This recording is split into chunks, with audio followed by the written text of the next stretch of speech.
Hey guys, it's Nathan. This is episode 42 of the Nathan Seaward Show. Live and direct. The Nathan Seaward Show. Personal conversations with powerful men. Well, welcome to the show, guys, where every week we're having deep, vulnerable and unedited conversations with men who have overcome adversity to thrive in their business and their lives. I'm excited to come to you live on video this week for the first time. I'm in a very snowy Brooklyn in New York, and I'm loving the snow. I've been wishing for it the whole month that I've been here, and the locals hate when I say that because the snow really disrupts their whole flow in their community. But I'm so excited that it's snowing. I'm going to go and see some of the snow in Central Park later on, and it's just awesome. I hope you're having an amazing week. Only a few weeks to Christmas, and one thing I want to do on this episode is share with you or going forward, I want to share with you more of the things and products and stuff that I use in my life and when I'm traveling that make my life a whole lot easier, and share them with you. And hopefully by doing that, I can get you guys a discount and you can experience some of the things that I get to do, some of the cool adventures and exciting things I get to do in my life. And the first one I want to share with you is a company called Unsettled. A lot of people always ask me, how do you live this life where you just travel full time, always see you in a different city, in a different country all the time? Well, one of the ways that makes it really easy for me is I do it through Unsettled.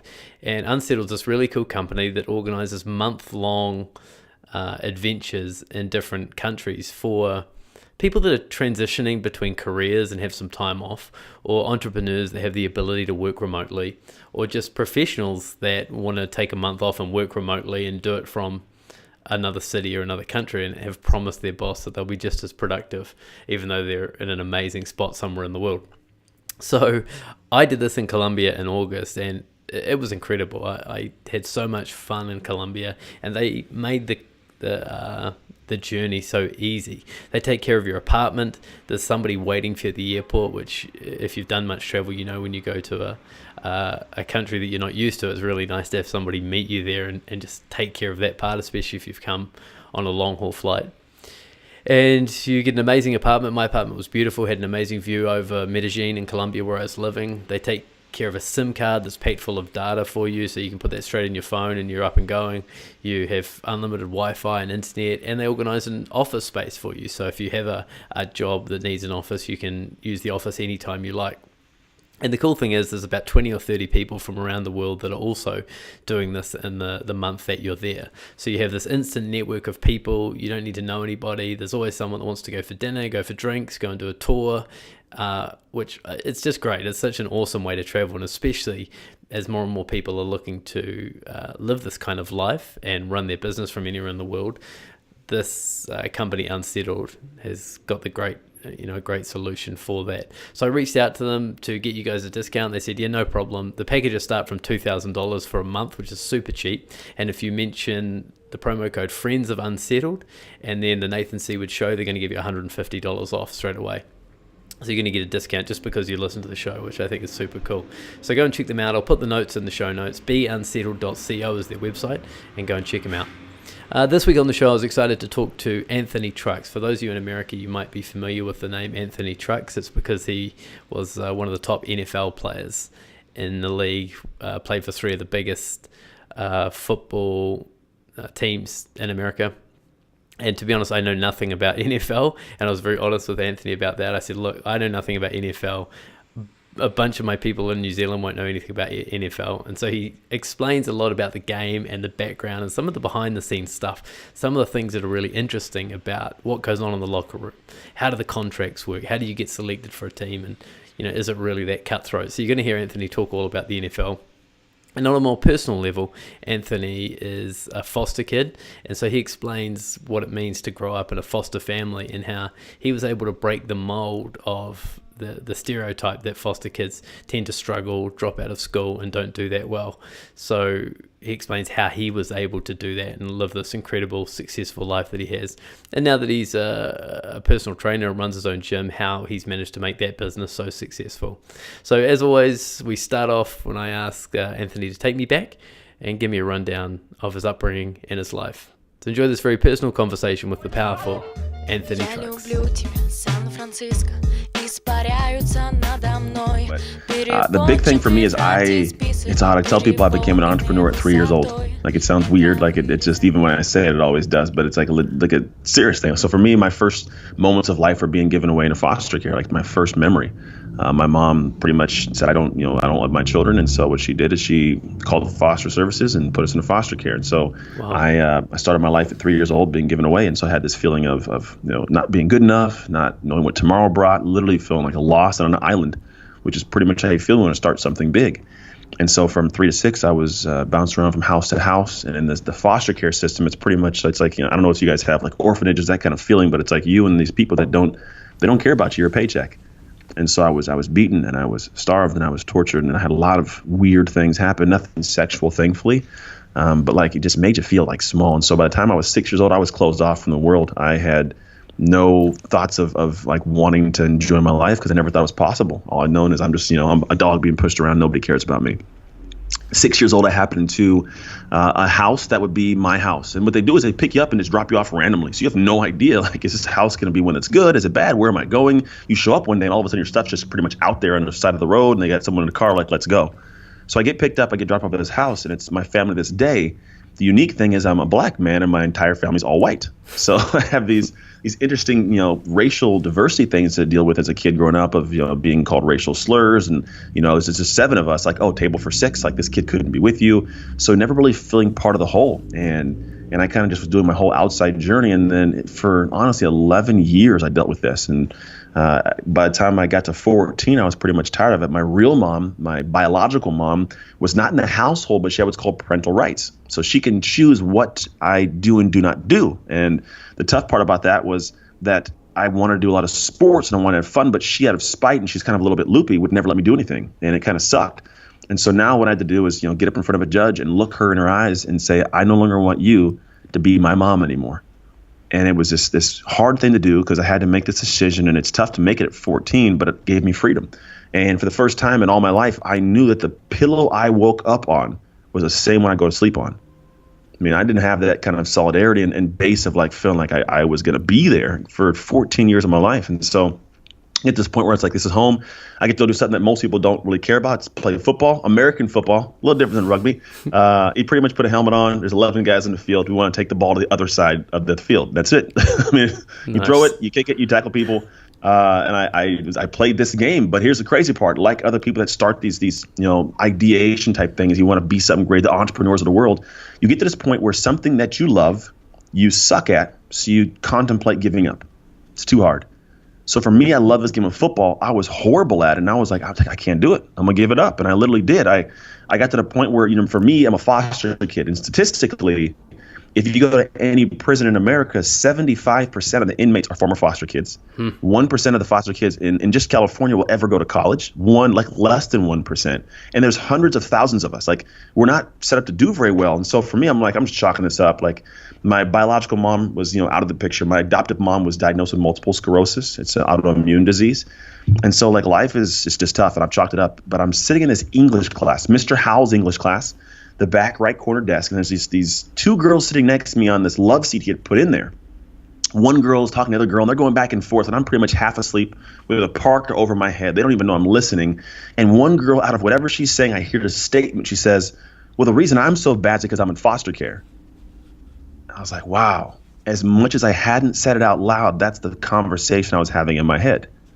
I'm going to look at my life one day and look back and say, well, because I was in foster care, I'm a bad dad, a bad father, I'm a druggie, I'm a criminal. Like that can't be my life. Like, there's no way that I can live a life and do that. I remember going home that day, and it kind of just ate at me. And I remember standing up, looking in a mirror across from my wall, and I said to myself, having no clue what it meant, you're going to be great. I didn't know what it meant. I don't know how to be great. I was like, I'm going to be great. And what I knew was I got to put effort into something, right? And I wanted to be great at football. So I did this thing that a lot of people don't actually do. And it's kind of interesting they don't. But I put an incredible amount of work into something before I knew I was going to be successful at it. That's it. I had to grind, because I knew this. If I don't put the effort in, I'm not going to luck into being great at football, having a great career. Like, it's not going to happen. I can't luck into being a phenomenal athlete. It's just not going to happen. So I got to work at it. But working doesn't guarantee success. It's just the crazy part. So I was like, I'm just going to try to work. And so I grinded. I ran every route I could run. I was sprinting up and down the hills. I was lifting every weight I could lift. Like, I was in the weight room at like 13, 14, 15, having no idea literally at all what I was doing. But then I came back the next year, and I was faster, and I was stronger, and I was meaner. And like, my thought was, you hadn't earned the right to beat me at this period. Like, whatever route we ran, whatever, like, we'd get back up. If you beat me, I'd do it again until I beat you, because you didn't earn the right to beat me. And I ended up going from there and sucking, not being very good, to the next year got moved up 2 levels. I then got a college football scholarship to play at the University of Oregon. Ended up playing in the NFL National Football League for the Buccaneers, Redskins, and Steelers. Like, life progressed on. I came home. I opened a gym, a training facility. It was like, 10,000 square feet. I've consulted for hundreds of thousands of dollars. I now travel the world and speak. I'm an author. I have a bunch of online products. I coach people. I just got done doing a whole hour and a half training for a large corporation in Southern California. And so all this stuff came from a realization I had at that year when I was 15. And what it was, hey, if you suck at something and work, the possibility, if it happened in the football field, there's a possibility you could do it in life. And this thought was like, gosh, the one thing I didn't have until I all of a sudden worked and got was this trust in my ability to pursue things. Once I was able to be like, move to varsity, I'm like, well, shoot, I trust. What if I try to go for college? And like, what if I try to go to play in the NFL? Like, I had these trust like in myself and my abilities. I'm like, what if I want to open a gym? What if I want to walk into a corporation and say, pay me to help you? And I got a $250,000 contract to basically create something as a nobody, right? And it's all because I had this thought, and it's what's stemmed my entire company from the thought. It's called trust your hustle. And for me now in my life, I trust in my abilities to create and develop and help. And so now what I do is I go into the world and I take all the insight I've got and I deliver it in ways that people can kind of consume it and apply it to their own lives. And people ask, why do you do this? A lot of questions I get is like, well, why do you even do that in the first place? Why don't you just stick to your gym and stick to your speaking? And then I look back on my life, and then when I was, a couple of years ago, I was kind of going through some craziness, some struggles. I had been divorced. I was going through some craziness there. My gym business was kind of up and down. I lost my mom, my adoptive mom. I was in the room holding her right hand as she took her final breath. And it was like those moments of just, it's finite. It's like, this is life. It was here and literally just gone. And I started thinking about everything that is and everything that I am. And I'm like, God, what am I supposed to be here for? If this is life, what is my life supposed to be about? And it's like those moments you start contemplating. And I realized that at this moment, it was something where we all get to this point. It's trying to figure out who we are and why we're here. And I realized this is my mom impacted me. The reason I am doing what I do, the way I talk, the way I walk, the way I am able to even not be a statistic of, the foster care system is because my mom impacted me.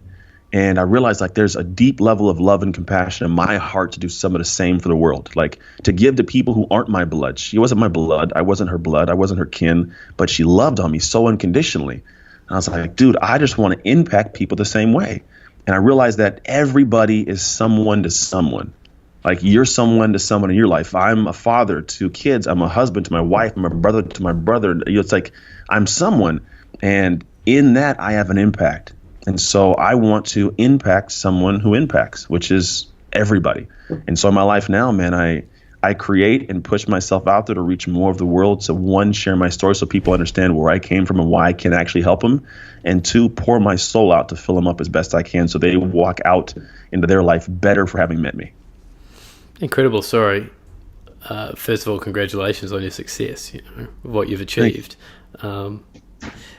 I can't even imagine, as thinking being put into foster care at 3 years old. I can't even, wrap my head around that. And it's also, you said that's your first memory. It's kind of the age where you're having your first memories. And it's almost like if you were adopted out as soon as you were born, it would be, in a weird way, easier than actually, having that awareness that was happening. Yeah, my youngest sister was actually adopted as a newborn, so she didn't experience it. But I remember all of it oddly. I remember the layout of my house. I could tell you what my mom was wearing that day. It's super weird. And do you have any contact with her now? No, so when I was 14, I said I didn't talk to her. I somehow got in contact with her. She found me when I was in college because I'm playing on the national television at University of Oregon. Like, you can find me. Yeah.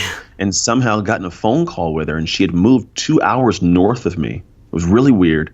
And I talked to her, and the last conversation I had was going over why I was in foster care. I was like, I'm 21 years old. I have a son now. I had a son in college at 19, 20. I was like, I just need you to tell me why you gave me away. And her statement was, well, the state of California paid my boyfriend $10,000 to beat me up so they could take you. And like, this is how she thinks. This is her thought process. This is what I dealt with for so many years. And I was like, I'm not a kid anymore. Like, I don't believe these lies anymore. I need you to tell me. And she kept sticking to the story. So I was like, well, when you feel like in some point in your life you want to tell me the truth, then I'll talk to you. And since then, I haven't talked to her. Last I found out, one of my kids, they're on a baseball team, and one of the coaches, his brother's what's called a skip tracer. And he finds anybody. So he's like, what's her name? When was she born, her birthday, like give me an age range, and where was she at any given time? I was like, well, in 83 she was here. He's like, got it. And like a week later he gives me her address, her email. Like, she lives out in somewhere in the Big Island in Hawaii, and I have yet to contact her. I don't know if she still lives there, but that was kind of the last place that he told me she was at. And so I don't talk to her anymore, don't have any desire to, but I don't know what the rest of the world is going to unfold for my life. Do you still have that question about why she gave you up? Does that still, is it still present inside you? Yeah.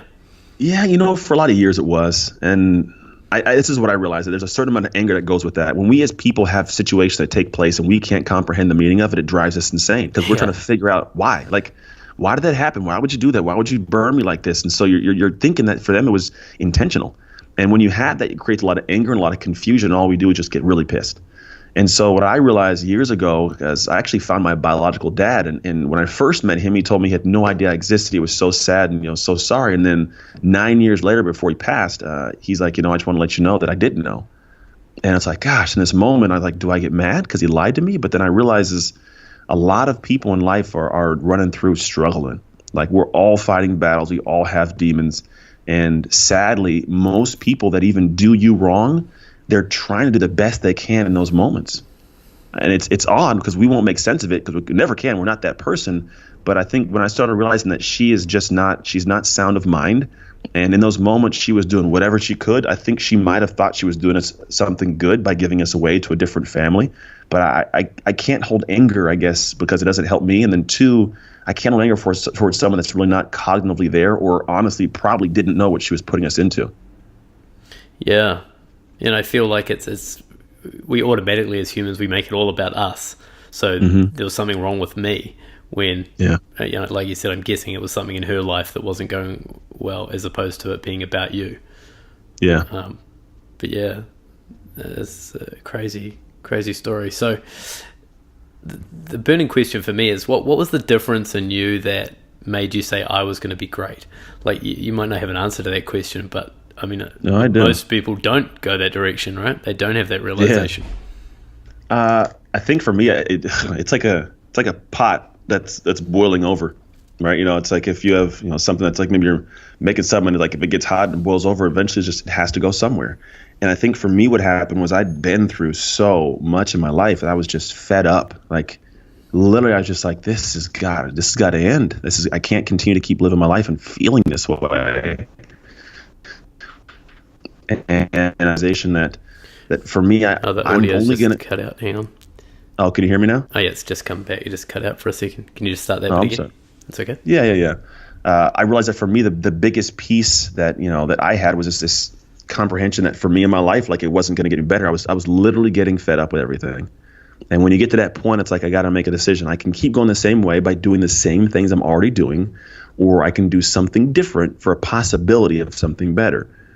And all I realized was like, it's not going to happen with me sleeping in class and, and running around the wrong people.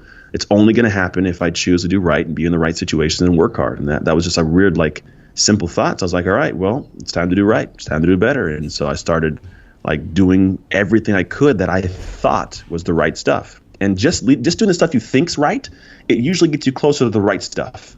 I mean, literally, immediately you're going to be moving closer to it. You may not be already there, but then when I'm in the weight room, I got people telling me how to lift weights better, right? But because I put myself there, I'm getting better. I'm trying to run routes. So a coach comes out and says, when you're doing this route here, do this. And they start teaching you. So putting yourself in the situation, even if you don't know how to do it perfectly, you'll find other ways to improve upon what you're already doing, but you can't improve what you're not already doing. Yeah. So just keep putting yourself in those situations, even though you don't know what you're doing. Just keep taking action. That's it. Yeah. I mean, what's the worst that's going to happen? You're not going to get worse. I mean, you're just going to get less better, but you're still getting better. And then when you find a way to like, okay, I got this. What can I improve here? Now you have something more concrete to work from than the thought of wanting to do something different. Now you're working on something and you can improve specifics. And your foster parents, were they supportive? Like when you started this journey towards football, were they pretty supportive? They were. I mean, I'm actually the only athlete in the family. Like I'm the only one that has any sports background, if you want to call it that. But they were. I mean, my mom, I at a point was kind of like her legs. You know, she was in a wheelchair by my sophomore year of high school. By my senior year, my fourth year, I pretty much was active, and she wasn't moving. And so for her to be able to watch me move, like I felt like I was out there kind of letting her live vicariously. So very supportive. When I went to play at Oregon, my dad would get off at of work at I guess you guys do 24-hour time frame. For us, we call it like 2 a.m. You guys may say like 2 o'clock, and then he would drive up straight up to the games, and we started at like 1,400 hours. Like he would just drive straight like 8 hours, middle of the night, right off of work, and just be there for the game for kickoff, and then sleep after the game. Wow! But yeah, they were there, man. They put in work. Yeah, that must have been a good feeling, having people believe in you. Very loved. Yeah. And so, can you tell me a little bit more about your journey into the NFL? So the steps that it took and like the little moments when you could see it happening, when you were getting those little wins. Yeah, well, that's a funny game, man. The NFL is a weird bird. For me, I had no thoughts that I would actually play in the NFL, to be honest. It never was something where in my head I'm like, oh, I'm going to go and play in the league. I just wanted to keep doing whatever the next great thing was. So from high school was going to college. And then in college, I was like, well, I wasn't looking at going to the NFL, but I wanted to be great every game. And if you just do that, if you focus kind of like on the here and now, the rest kind of takes care of itself. Your journey keeps moving. It's like trying to climb a mountain, look at the top of the mountain every time. You're gonna stumble over stuff because you're not focused on the right thing. So my thought was, I'm gonna just be great at this. Now along that journey, I mean, you run into a lot of haze because then sometimes you do look up and you do get that hope, but then you get ripped away because you stumble. So as I'm going through college, my second year in, usually when you go to college, there's guys that have been there before you, and they're the starters. You have to earn your spot. So you'd be lucky if by like your sophomore, junior year, you get a chance to start. And so what we did is called a redshirt year. You can go up there, you're there for a year. You don't take your time, but you still have 4 more years to play. So I went there and I did not redshirt. So I played my very first year right out of high school. So I get there and it's a guy that's been there for a few years. He's starting the very next year. It's going to be me, my second year in, against a guy who's been there and it's his 5th year. So if I want to play, like, I got a ball. This guy's got 3 years ahead of me. And I put in so much work. I knew every person's plays. I knew what I was doing. In training camp, I was an animal. I just gave every bit of my soul to be great, because like great means not sitting behind somebody else. I got to start. So my true sophomore year, which is the second year in, I win the job. On my very first start in college football, I played against Mississippi State. I got to meet my real dad because I'd found him. So I met him, played national television on my first start, and I got a game ball. It's actually up here, like right above me, the game ball from that game. And it was this amazing feeling. And then 2 weeks later, I tear my right shoulder. Done for the season. And it's like, God, like all this stuff you just worked for is now ripped away. I couldn't run. I couldn't wipe my butt or brush my teeth in my right hand. Like it was a wrap. And so, this moment, you're like, gosh, what do I do? And so I ended up just getting rehab and coming back. And the next year I got a little bit better. But then like my senior year, I was like, all right, well, if I'm going to still be great, then to be great, it's this game. And if I want to be great the next level, it's the NFL. So what do I got to do to get there? I got to ball. I got to be an animal. And so I went to work. I led the Pac-10 that year in sacks, tackles for loss, forced fumbles recovered, all these cool numbers. It's called cool numbers. And and I did phenomenally. And got a chance to play in the NFL, man. I moved on to the next level. When you get there, it's like the NFL, it's not the end, it's the beginning of everything. People think like, oh, you got to the NFL level, the professional. Yeah, you can relate. It's the beginning. Yeah, it's not like basketball and baseball. You get a contract, they guarantee to pay you that.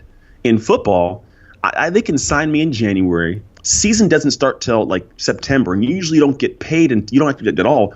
You don't make $1 until you're playing in the season. And you only get paid week by week in the season in September. So you could be with the team from January to August, right? And you could have a contract for $1 million. If they cut you or tear your contract up in August, you get nothing of that year. No guaranteed, like money's gone. 8 months of training and then nothing. Done. And does that happen? Oh yeah, it happened to me. It Right. happened my first year, and I was a rookie, man. I got in, because they take like 100 something to camp, and they keep 53. And I got to the last, I think 7. I was one of the final 7 they got rid of that year. They called me back the next year though, but I was already signed on with the Redskins, so I decided to go there. But yeah, man, it's difficult because when you're in there, you're pretty much fighting against people, and it's where I think some of the best intangible tools are learned. And so the things that make me different that I hope people can learn from just watching me is a level of consistency past the pain, because you're going to be in there and your body's going to hurt, everything's going to suck, and you're still going to be having to go up against other people who they still hurt, but they're banging and they aren't going to take it easy. The world does not take it easy on you, even when you're hurt. And so there's times when I had this guy, one of my teammates, he ran full speed, dove, and then somehow his helmet hit me directly in my quad, front of my leg. We're in training camp with the Redskins, and I could barely walk. But I realized if I take a practice off or if I take some time, like I might go home. And so there's no time for pity. So I pretty much got to tie this thing up, like wrap it on, and I got to go. And I kept on practicing for like the next few weeks. It was purple. My leg was purple, but I'm still moving. And here's the crazy part. When you're in there, they don't care if you're hurt. If you're in the game, you better be balling. You have to play. You can't step into the world and say, oh, well, I wasn't able to get this thing figured out, so that's why I can't, do this right now. Or I'm sorry, guys, my car worked and I'm a little bit late. Nobody cares. Like, we all got problems. Nobody cares. You has still got to show up and be 150% every single time, hurt or not hurt. Because when I'm watching film, if they're watching me on film, they can't see my leg. They just see me going slow. So it doesn't matter. And so when I learned those kind of aspects of the game and how to apply it, like that journey was always, it's riddled with just might blow you up, but you got to avoid them. And when you do get hit, pick yourself back up as you can and keep on moving. And that's the game of football. And that's something that when you're able to go through kind of fire, you can progress on the next levels. But I don't think you have to have played the NFL to learn what I learned from it. I think some people are like, well, I didn't go through that. How do you learn it? And that's the big thing, is you can just learn from listening to people talk about it. What would we be surprised to learn about what goes on behind the scenes, or what happens in training, or what's the stuff that the average person doesn't realize? Yeah, it's super cutthroat. Everybody is. I mean, you think about this. You're going into an environment where some of these people, all these people, because my teammates, this is all we know. Literally, we know football. We don't know how to go home and be a financial advisor, construction worker. We don't know how to work a regular job. We don't have those skills. All we do is play football. So the fear of losing that is huge, which means people will do anything to make sure they don't go home, because they don't want you to take food out of their family's mouth. So when you're in this environment, it's not like in college, you're on the team. No big deal. You're on the squad. You're good. In the NFL, you can go home every single day. Every single day. So there is my freshman rookie year. I call it rookie year. I'm with the Buccaneers, and there's the position that I play is like a sandbacker, an outside backer, like middle backer kind of area. And so what I do is I go in and I'm trying to figure these plays out, but they were kind of difficult. So I asked the teammate, hey, what do you do on this this play? Now they're my position, figuring I would ask them because they know. He's like, oh yeah, you do this, and laid it all out for me, right? And then sure enough, it came up with my play, my thing I did what he told me to do, and I got reamed. Was dead wrong, completely wrong. And as I walk off the field, he kind of looks at me and then kind of like looks away. Like, that was that. Like, you got it. And I can't go and tell him, but so-and-so told me, like, that you can't do that. It just gives this realization of, like, you got to know who you're talking to. and yet you have to do your own work. Now, if I'd have studied the playbook the way I should have, if I'd have known my stuff, that doesn't happen. I get an opportunity to go. But because I didn't do it myself, I was relying on somebody else, to give me something incredibly important, it didn't pan out. So there's some cutthroat stuff that happens there. I've dealt with stuff that have situations like legal issues with the NFL. I probably shouldn't even openly talk about, but they are a great league because they provide the opportunity for us to watch a great game and for people to get a good career. But at the same time, there are people in the background getting screwed heavily. But, what are you going to do? Yeah, that's the business. I guess there's millions of dollars on the table as well. So probably more than millions. Hundreds of millions, tons of money in it. Yeah. And so how do what's the balance between, I guess maybe it's not different from the business world, but where you've got a whole lot of individuals just trying to prove themselves, but somehow have to become a team each week. Yeah, it's tough. Well, I think the biggest thing you have to comprehend is that you have to rely on the rest of the people for you to do your thing. I mean, in the NFL, once you've made cuts, you're one of the 53, you're part of the team. Nobody's worried about you because they're all there. Prior to that, it sucks. When you're in there, it's like, okay, we're good. But when it comes to a bunch of people who are all individuals, that's just life. I mean, whether it's a family trying to be part of the team, it's saying, hey, I know what my job is. I'm going to do my job the best I can. And in doing my job, I'm going to benefit everybody else out here. But if somebody else isn't doing their job, not only is it hurting the rest of the squad, but I can't do my job. We all got to extend ourselves outside of our jobs to do more of yours. And we don't have energy for that.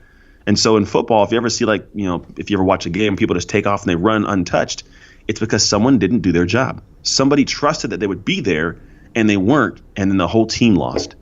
And so it happens everywhere in life, especially in corporations, businesses, careers. Everything we do is where when you have people on the team that are individuals, that's fine to be an individual, but realize that your part of the puzzle has got to be filled, because if not, everybody hurts. And when you have people that comprehend that and have a great deal of respect for that community, that cohesion, everything gels well. When you have people that are only looking out for themselves, they'll step outside of that and they'll do other people's jobs to show up so that person looks bad or can't do their job, and then nobody trusts that person, nobody trusts the other person.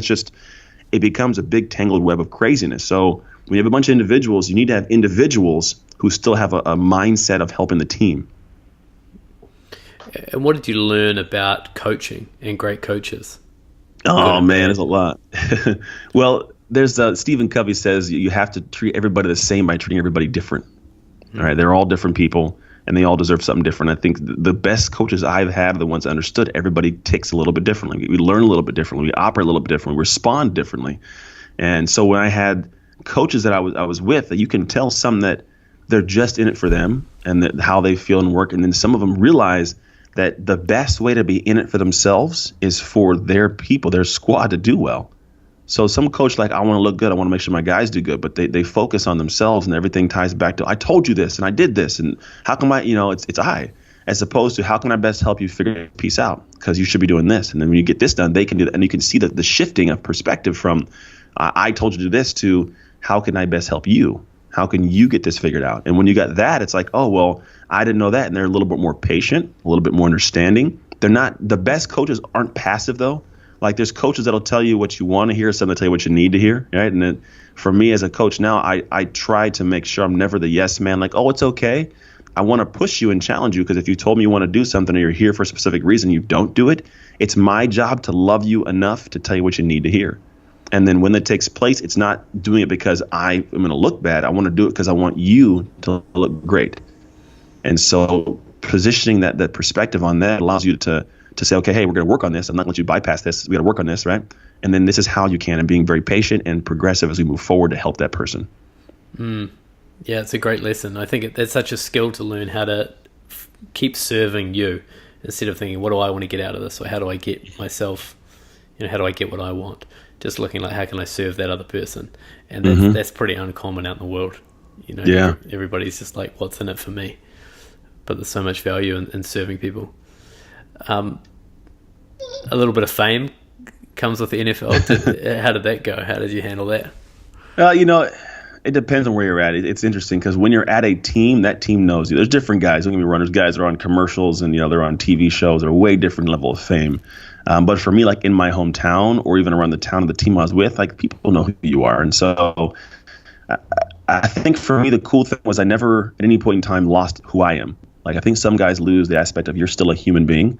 You're still just a guy on this planet. Like you're not a god, And it didn't affect me in that aspect because I've always had like a servant's heart. I'm a man of faith, and I feel like I'm here for more than just playing a game of football, So in the aspect of the fame, I just pretty much was always trying to be the one warm, solid guy. There's more. I'm not saying I'm the only. There's a ton of good guys out there, but fame didn't change me in that sense. Like even now to this day, like I'm still just me. Like I'm gonna be a dude, a regular guy, my entire life.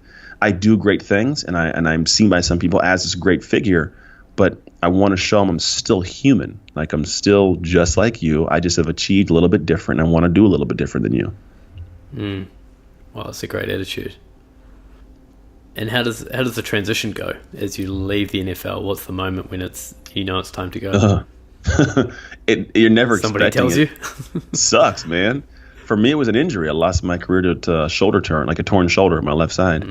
And it's not what I wanted to have happen. It's when it was done and all, I couldn't go back. And so it was pretty much taken away from me before I wanted to be done. And the transition's hard. I was about 20, maybe 23, 4 in that era. No. Might have been 25. I think like 25-ish when it took place. Sounds about, about 25. And then the average player would play till what if they were good, healthy? The average plays like 25, 26 is the average. The guys that play longer, like the average is about 3 years in the NFL. So that's why I'm like 25, 26. My third year, I got hurt in my third year. And that's pretty much how it works. And then the transition stuff, because, and this is with anybody, not just sports. Military takes place. Literally anything where you've given a large amount of your time to something for it to be taken away and you have no way of using that skill set anymore, that is hard. Because it's not just the lack of skill set, it's the lack of self. It's the lack of knowing who you are. It's a scary place to be. So for me, when I was done with the NFL, like, okay, all my life that my adult life from high school here, I've been known as Anthony the football player. From 15 years old, Anthony Truck's 15 player, the football player. So 10, 11 years of my life, that's me. And so now it's like, all right, who am I? It's also this thing that saves you. This sport is what turned your life around at 15, everything. 14. Mm-hmm. It gave me everything. It gave me a sense of self-worth. It gave me a sense of just, I think a sense of knowledge that there's more out there than what meets the eye in terms of the person's abilities. So I found myself and I grew up in the game of football, and then it's gone. And now I can't do that anymore. I can't run around and hit people and get paid for it anymore. So it's like that transition is hard for everybody. And that's why so many guys, like in America, I think 75% of guys go bankrupt in the first 3 years after leaving the NFL. Wow. Yeah, it's tough. I had the same thing. So I was an airline pilot, and I just left that career in July. I'm the same age as you. And same thing, I took my first flying lesson when I was 12, went solo when I was 16. And it was my passion, and it was more than just a job. It was the thing when I struggled at school. It was the thing I knew I would do once I left school. And so it became like a very defining thing.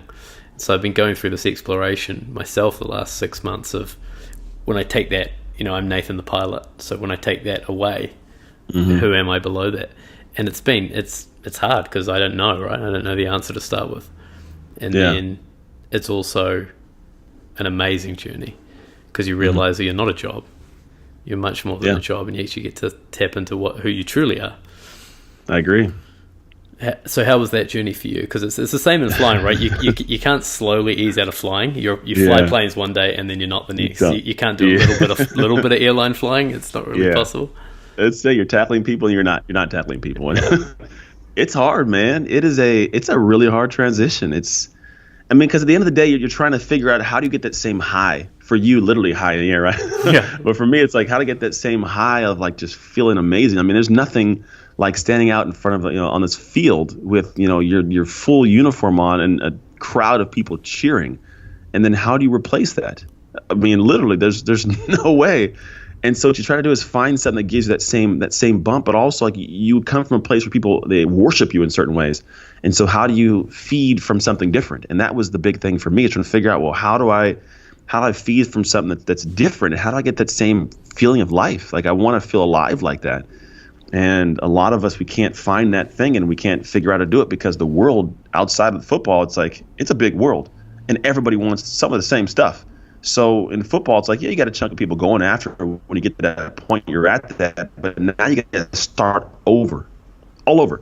I got to start from scratch and find a way to get to that same place, And so incredibly difficult and scary, but I think for me at the end of the day, when I look back on it, it was something where I had a bigger purpose just because I had a kid. I was like, I can't just be this guy that's floating around trying to get on a bunch of teams doing workouts, not making any money. I had to figure something out. And I also realized that I had a great passion to give back. And my degree's in kinesiology, and one of the things I knew was like, well, I love the game of football. I want to share it with people because it gave me so much. Want to do the same thing for kids that were like me. And so I started training a lot of youth athletes, built a gym where I trained a lot of professional athletes, and did a whole lot of this building up of other people in the physical standpoint. And then realized like there's a lot to me more than just the physical. There's a lot more in terms of the mental aspect of what I think, how I teach, what I want to put into the world, what I want people to take from my life. And so it all kind of transitioned to a different flow of, finding out my purpose that is now of actually speaking, traveling, sharing, and coaching, and the mental aspect and like the business side of it all. And so for me, it's been a fun transition, but it's been really hard. But at the same time, I think for some people it becomes almost impossible because they never latch onto something else, which is what I did. I latched onto something else that gave me that same sense, gave me the same high. And how did you figure out? Did it take it a little bit to figure out what you wanted to do? Like you got straight into sports, kinesiology, giving back, but did you have to make a few mistakes before you really settled? Yeah, and it's part of the journey. I mean, when I got done, I came home and I had my degree. So if you have your degree in kinesiology, it's like going to the world of training. It's the natural thing. Sports player teaching other athletes. That's brand new. Not everybody does it. So when I came home, I was like, that's what I'm going to do. I love talking. I wanted to be around the game as best I could, and that was the closest I could get to the game, was training other athletes. I didn't want to be a coach for a team. I wanted to be home. I didn't want to travel around. So I built a gym, and that's kind of what I did. But I think that was kind of a microcosm of the world. I needed to be around that to do what I do now. I needed to understand how to, in a business sense, operate a business, how to take care of the finances, how to be able to build it and grow it and scale it, and how to deal with my employees and different personalities and interactions, how to deal with clients, how to be able to make them happy and serve at a high level. I need to learn how everything operates around me, how my work-life balance operates, because I hadn't really had that. I mean, I'm 25, but I've never had a job. So it taught me so much, and it exposed me to the rest of the world. So I learned in this world like how to start speaking. So I was speaking on fitness and teaching and training there, and it kind of gave me a bump, right? And then I wanted to write, so I kind of got in a book in the fitness space. And then from there, I kind of saw a different opportunity with the information I had. And I just took the same opportunity, same information, and just kind of created more stuff in a different way. And it's transitioned me into doing a lot more, but it's all stemming off that same baseline. Can you remember any of the failures along the way? Any of the marked failures? Heck yeah, man. There was a time, so it was my second year in business. Oh, no, first year. Ooh, it was a first year in business. This is one of the worst ones. I had rent that I was paying. I think rent was something like $6,000 a month or something like that. It was some weird number, and I had maybe $7,000 a month coming in. No, actually, it was $7. I was bringing in $4. That's bad. So it was like $7,000 a month. I was bringing $4,000 a month in. I had to pay some people that were doing some stuff with me, and then I also had to, at the same time, pay the power to keep the power on. So I was going negative every month, and I, at one point for 3 months, didn't pay the rent. And it was dumb. I don't even know how I did it to now, but I'm like, they're not going to notice. It'll be okay. I literally didn't send a check in for 3 months, like a whole quarter, and they caught up, and so I didn't have any money, and so they reach out, and the way they reach out was this: I'm sitting at my front desk, and all of a sudden, this motorcycle, rides up, and you had the door, you had the desk, you had literally the street right there, like a sidewalk step away. The guy on a Harley rolls up. I don't know who he is. He gets off the bike, grabs something from his little pouch, walks in, says, "Are you Anthony?" I said, "Yeah." Hands me this envelope, walks out. I open it. I was being served for eviction. Landlord was kicking me out, and I had 2 months to come up with $16,000. I was making maybe $7,000 a month. I think it was $4,000 a month before everything. And I had 2 weeks to pay it, or I'm going to be out, and I'm still liable for the next few years of rent. So we're talking bankruptcy. It's literally what's going on. So I'm like, all right, I have got to figure out how in the world to make this all come together. And I could have easily quit, filed bankruptcy and moved on and did some other job. I was like, I got to figure this out. I got to figure this out. And so roundabout, I got a hold of somebody that's a consultant. I spent my last $4,000 I had in the bank account on this consultant, drained my accounts, because NFL money's gone, just so you know. There's no money sitting around. Right. I opened a gym, it was gone. I paid a lot of money to get it started. So 2 weeks later, I went from owing the landlord money to where I now didn't have to pay him just yet, renegotiated the lease, and then that month, I think we brought in maybe $4,000. The next month was like $7,000. The next month, we brought in like $18,000. 3 months later, we're bringing in $27,000 a month. Took care of paying off all the debt I had to the landlord. Had hired new staff. We actually ended up moving 2 years later to a big, nice, 10,000 square foot facility. And it was a complete shift. And all I did was this really simple thing that's business-wise, most people don't think of, but I got a consultant, I got help, and then I did a really streamlined or like guerrilla traffic thing. I called people. I literally called and said, hey, I have this gym. You may not know it exists, but it does. This is what I do. Would you like to come in? Cold call, damn near. Then I called people who knew what I did, but hadn't come in yet. Hey, I know you know what we do. I haven't seen you in here yet. Would you like to come in? Then I called people that knew what I did, said, hey, need some help? Do you know anybody that wants to come train? I know you love it. And within the next few weeks, everything just exponentially grew. It was that simple. And it's something that I think most people will avoid because they're looking for some simple, safe, and easy to do solution to fix things. But it was a hard one. It was hard to call people and say, look, I need some help. And we're trying to grow this. But what's crazy is most people, they want to help you. They will actually, and there's a few that won't, don't get me wrong. It's not everybody wants to help, but most people will help you. But not if you don't ask for it. And so I asked for help, and it all panned out. And it's been a crazy ride since then. Don't get me wrong. There were times, like, I think 3.5, almost 4 years later, I was back in a worse hole. Like, I think even worse, I had torn my Achilles playing flag football. I was just playing around. My gym wasn't doing too well. We had to move to a small location because something happened with a weird landlord. So I owed rent at my gym. I owed rent at my house. And I had a torn Achilles and I couldn't work. And I had $20 in my bank account on Christmas Eve. Broke. Man, I was struggling, let's put it that way. And I got to this point where I actually had to borrow money from my ex-wife to be able to pay the bills, to pay for our kids to live in my house. And I'm a man. Like, I got this, and it just was a horrible place to be. And so the next year I was like, dude, I can't be like this anymore. This cannot be my life. And so the next year I put myself in a crazy grind mode. We brought in like $406,000 that year. Just did some craziness to get my life back on track. And since then it's been good. But I've had my fair share of ups and downs. Wow. Yeah, I appreciate you saying that because it's we don't always hear those stories, right? Like on the path to success, the overnight success story. But it seems like you did the same thing. Like when you started talking about cold calling, like my palms started getting sweaty, and I was like, "Oh man, like getting on the phone with people is terrifying." I don't know why, but that really scares me. But same thing within football, I guess, right? Like just grinding out and doing what other people aren't willing to do. That's it. That literally is all I think life is comprised of, is moments where we do more than other people are willing to do. Do we go past the line that they stop?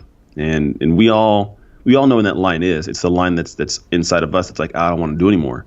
And because so many people feel that and then stop there, that's where the whole world sits. And we all make great excuses to be stuck there. But they're not good enough excuses for us not to have what we want. Even if it's great, I don't care if it's a real excuse. It's still an excuse, and you still don't have what you want. But we make excuses that sound good so we can sleep better at night and allow ourselves not to feel bad about what we haven't done, right? So for me, the big thing is realizing I don't have room for excuses. I don't have time literally at all, to be okay being okay. And I'm going to find a solution to move past. And when somebody else stops that line, great. I am so incredibly happy that if we're chasing the same thing, that you stop, because it means that it's way less competition at the next level for me. And that's where they say the higher road is the one less traveled. Like that's it. The road to success is the one less traveled, because so many people are in that bottom road trying to get through everything. Once you break free, you roll. So it's about resiliency. Oh, a lot. I think resiliency is a part of it, because that means you go through stuff, but a lot of it's just consistency, discipline and consistency. Because there's this guy, Bo Eason, who has this great statement. He says, look, everything you want in your life is already yours. I mean, literally anything you can think of, you already have it. The only thing that's going to stop you from having it is the moment you quit. So don't stop. And yeah, that's part of the resiliency, consistency, and discipline to stick on to stuff. And when you can master that, Darren Hardy has what's it called? There's a book, I want to say, Compound Effect. Mm-hmm. And he says, I don't care what it is we do. Give it enough time, I will beat you. I don't care. It's anything. I don't care what it is. I give it enough time, you will not see me quit, and I will beat you 100% of the time, he says. And it's a simple statement, like Will Smith talks about, you're gonna die in a treadmill. Yeah. Either I'm gonna die or you're gonna get off before me. When that's your mindset, like, you will not lose. And I think people, they hear these things, but they do not let them set in. That is the secret, that there is no secret, and you just have to outwork those who want the same thing you do. Yeah, there's another quote this is the quote section of the show, where we just rattle off quotes. I can rattle a whole bunch off. Me too. But, they're quotes for a reason, so it's cool. Yeah. But Byron Katie says, you can have anything you want in life if you're willing to ask 1,000 people. Yeah. Mm-hmm. Most people aren't willing to ask 100 people. They're not. Yeah. They're afraid that what they're asking for they don't deserve, or they're afraid that what they're trying to offer they're not worthy of it, or whatever it is. These weird conversations that we have in our head that honestly no one else is having in their head. We have it and it stops us, yet no one else is thinking the same thing we are. Yeah, exactly.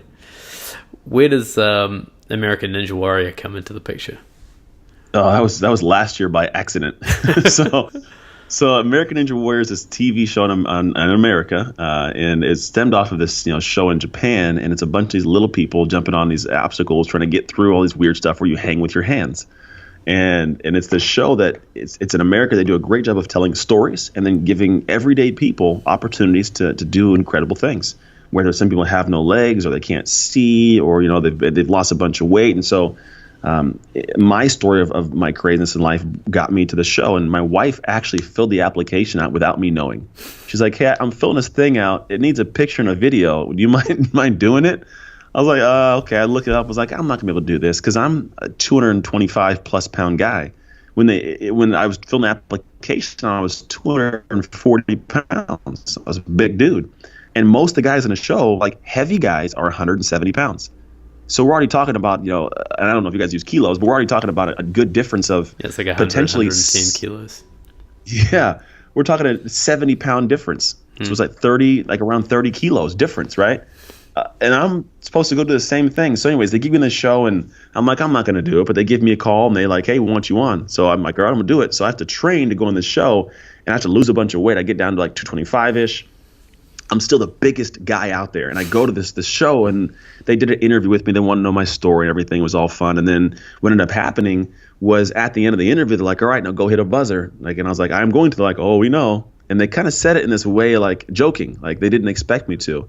What I didn't know is there'd never been a previous NFL player on the show who made it more than 3 obstacles. Wow. So I was like, "Oh, 3 obstacles." Like I didn't know this, so I go through. Of 135 people, I was the 10th fastest, and I got to the very end, hit a buzzer. Wasn't supposed to happen. Wow. And so it was even more amazing for them because a big guy kind of, was the one that was able to get through, and a football player. So it was good notoriety for both me and for them. But it was great, man. It all went really well, and it's been a blast kind of figuring out that world, because it's a whole different world, different people, different type of athleticism. And I think what's cool is the entire family can do it. There's a place nearby that we go to, and my kids go do it. My wife goes and does it. Like we all do it. It's pretty awesome. And did it give you a taste for the TV world at all? The TV world? Yeah. Yeah, I mean, I get some pub on TV. It's nothing crazy, but it's cool. I mean, you do get some notoriety from people that have seen the show, and I've got some speaking engagements from it, which has been really awesome. And then I get some cool messages from people who experience some stuff they never want to talk about. But I was actually able to, I guess, in a sense, inspire them in some ways to actually come out and talk and share more, which has been pretty cool. So I've been able to reach more people inadvertently just by going on a TV show and doing my thing. It's crazy how the journey pans out. Like you can only really see the effect these things have looking backwards. Yeah. It's crazy the different things that come up. Yeah. Mm-hmm. Is there anything else you want to share for the listeners? Any other wisdom or anything that you want to tell the people listening? Oh, man. I mean, I feel like there is, but I don't know exactly what would be the best stuff. I mean, I think for me that what I like people to leave moments with me is just some kind of piece of clarity on what they've got. And I never know what exactly it is. I say things. Sometimes people get it. Sometimes they don't. It's like I say, get something from it. But if I was to say I want someone to take this specific thing from me, it's a quote that I made, and it's a simple quote. And it says there are 2 types of people in this world. There are those that work. There are those that watch them work. I don't mind the audience. And I think for me, it's prospectively saying if you want something, you have to work, or you have to watch somebody else work and earn it. And I think it's kind of what we've been talking about this whole time.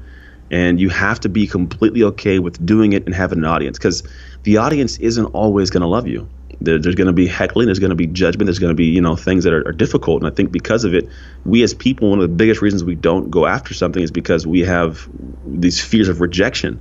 And when you're able to overcome those fears enough to put yourself out there, you'll be fine working and letting other people watch you, because that is how you find success. Yeah, it's a tough one though, right? It's a tough one for people to get past, but it's that quote, that the credit belongs to those who are in the arena, not to the critics. True.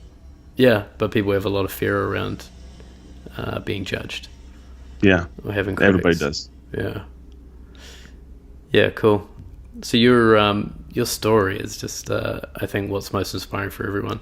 What I get from you is the optimism and the relentlessness to never give up, no matter how hard it is. Thank you. I appreciate it, man. Yeah, you're welcome. And if people want to find you or people want to learn more about you, what's the best place to find you? Oh, man, you can go to a couple places. One, you can go to like Instagram or Facebook. They're both at Anthony Trucks. If you want to get more information on the company, you go to anthonytrucks.com.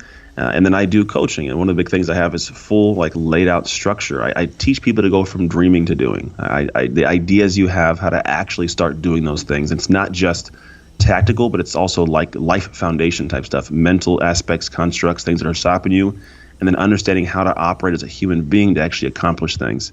And so if they want to do that, the best thing to do is go to trustyourhustle.com. And that's a place where I actually have a quiz people can take to find out what their thrive type is, because we want to go from surviving to thriving, and thriving is a big piece in life. So when you understand your type, you can understand how to move forwards from it. What are the thrive types? The different thrive types? Oh, man. Yet hopeful, foolish, surviving, and thriving. And so surviving is like you don't put work in, you don't have belief in yourself, you're just getting through life surviving. It's a tough place to be, but a lot of people live there. It's what leads to a lot of people taking their lives, a lot of people just getting by and doing the motions, and just it sucks. Hopeful is a person who works incredibly hard, but they don't ever have very clear self-belief or vision for where they're going. So they hope everything's going to work out. They're just hoping that it's going to pan out someday. The foolish person's one who sees opportunity, who knows they're great, has great self-belief, but they're lazy. They don't do the real work necessary to get there. They don't want to put themselves out there. It's a foolish mindset to think that just because you're great, it's going to happen for you. And I don't put it fully, but it's like the secret thing. If I just sit here and think about $1 million, it's going to come to me. It's pretty foolish. Like, you still got to do work. It's not the whole idea of the secret. And then you have thriving, a person who puts the work in, who believes in themselves, and their life, it's just always moving in the right direction for some odd reason, which it's not odd. It's that they work and they believe in what they're doing, and they put themselves out a little bit more than everybody else does. Wow, that's awesome, man. I love that. So you can go to trustyourhustle.com and take that quiz and see where you're at? Yeah, awesome. Exactly. Okay, we'll put the links to that in the notes. Appreciate you giving us that tool. The last question we ask every man is about their dark side, and I'm curious about this for you. Especially, around sports, they talk a lot about the dark side, and there's that book Relentless, where Tim Grover talks about channeling your dark side into competition and into sports. But yeah, how do you think of the dark side? Do you still have a dark side? Have you found a way to embrace your dark side? Oh, man. But it's funny because the dark side could be a little bit everything, I think. Sure. My dark side, I don't know if it's really dark. It's not like a bad negative thing. I grew up in a lot of crazy, and so because of that, I have that switch. Like, I had a survival switch, and that switch still exists. Don't get me wrong. There's a situation a few years ago I had to shoot someone in the leg because they were trying to break into my house. Like, wow. And I had no qualms, no issues. Like, I'm not an angel or a saint, but at the same time, like, I don't want to be that person openly. That's not who I really am. It's just who I may have to be if the situation calls for it. But that dark side comes from my years of just survival mode, being around people who were literally trying to harm me. And so that drives me in a sense of I comprehend what life could be. And it drives me in a sense of gratitude for everything I do actually have. So I'm start thinking about, like, what my problems are. Like, it's Cadillac problems. They're not that bad. Cadillacs are nice, smooth vehicles out here. And so Cadillacs, like, you can be on a bumpy road, but it still is a smooth ride. And so for me, it's like I see my problems as that bumpy road, but I'm a Cadillac. I can handle them. They're not that crazy because I could be doing so much worse. Yeah, nice. And so you don't, the things that have happened to you in your past, they don't show up in any negative ways that often? No, not that I know of. I mean, I haven't had anything crazy that's popped up and been like nuts, really at all. I think that's kind of the cool thing is for me, I haven't brought any of the past in because I open up and share everything.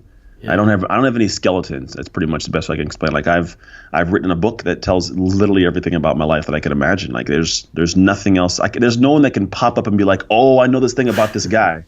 It's literally like you ever watch the 8 Mile movie with Eminem? Yeah. Same thing. He's like, at the end, like, what are you going to say? He could say all stuff bad about you. He goes, he might. And so he does a whole rap talking about all his bad stuff. So the other guy has nothing to say about him, right? Yeah. So I didn't really do that, but I share stories about my life openly, transparently, because I don't ever want anybody to have something to hold over me, because it'll make me feel fearful about putting my soul into the world.